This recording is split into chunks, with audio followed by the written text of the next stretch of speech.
Assalamualaikum warahmatullahi wabarakatuh. Dengan kami dari kelompok 2, di sini kami akan mempresentasikan sebuah materi yaitu sebelumnya sebentar izin share screen terlebih dahulu.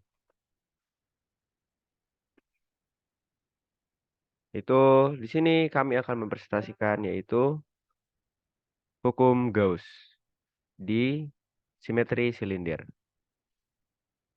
Anggota kelompok 2 sendiri yaitu ada Elvin Demairo, yaitu ada Ahmad Wahyu Aliwafi, lalu ada saya sendiri Zail Mutakin, ada Hanartono.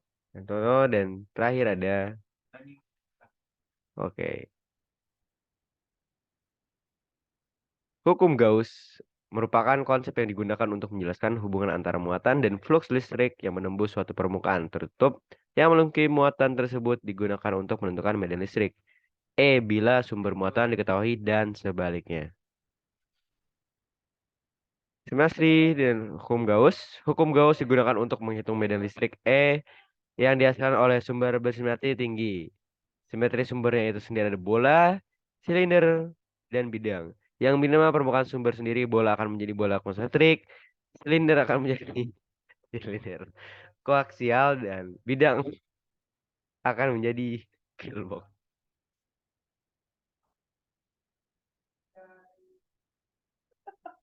Langkah penggunaan hukum Gauss. Lanjut. Yang pertama, identifikasi daerah yang akan ditentukan E-nya. Yang kedua, tentukan permukaan Gauss simetri. Yang ketiga, hitung flux listrik. Gimana ada flux E Di mana flux E sama dengan integral dan integral E D kali A. Yang keempat, hitung Q in muatan yang dilingkupi oleh permukaan S.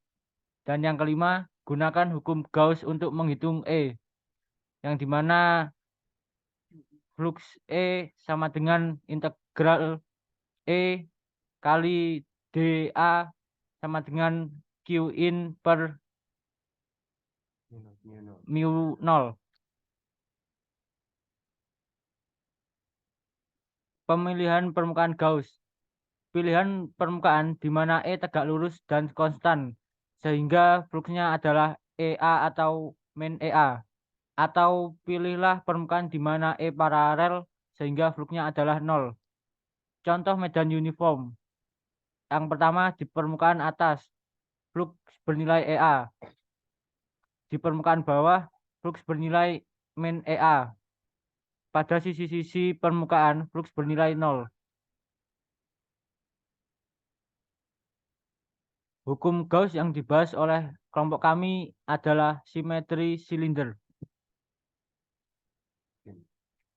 Gauss simetri silinder merupakan silinder pemilihan sama dengan E kali R. Pemilihan R adalah sembarang tetapi merupakan radius yang akan dicari medan listrik E-nya. I juga seimbang sembarang dan akan hilang.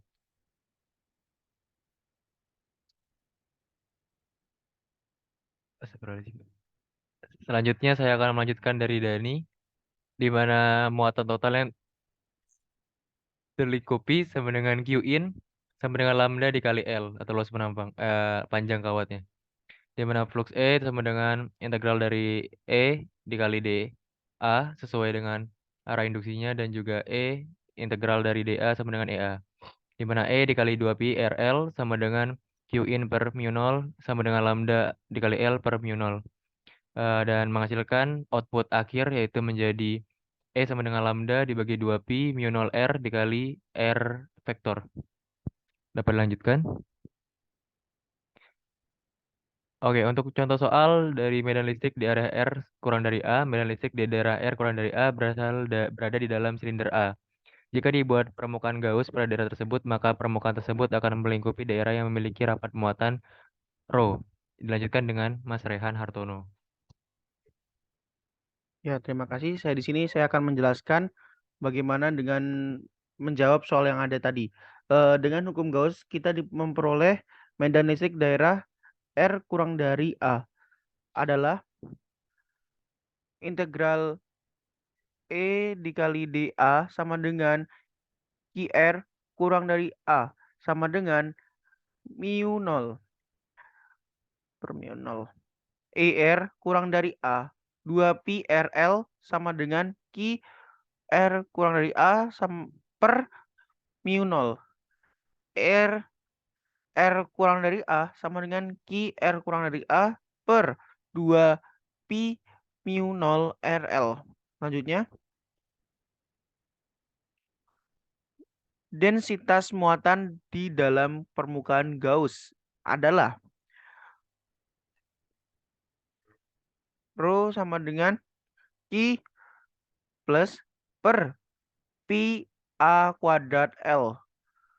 Besar muatan QR kurang dari A adalah Q kurang dari A sama dengan rho V R kurang dari A sama dengan PQR kuadrat L sama dengan PR kuadrat L Q plus per pi A kuadrat sama dengan Q plus R kuadrat per A kuadrat.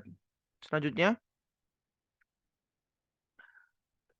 kemudian dengan mensubstitusikan nilai QR kurang dari A diperoleh medan listrik di daerah R kurang dari A sebagai berikut. R kurang dari A sama dengan 1/2 mu 0 R L Q dikali Q plus R kuadrat per A kuadrat sama dengan Q plus per 2pi mu 0 dikali R per L A kuadrat. Selanjutnya, mungkin hanya sekian dari presentasi saya. Saya kembalikan lagi kepada Zainul selaku moderator pada presentasi kali ini. Mungkin cukup presentasi kami. Kami mohon maaf bila banyak kekurangan ketika kami sedang berpresentasi karena kesempurnaan hanya milik Tuhan semata. Wassalamualaikum warahmatullahi wabarakatuh. Waalaikumsalam. Warahmatullahi wabarakatuh.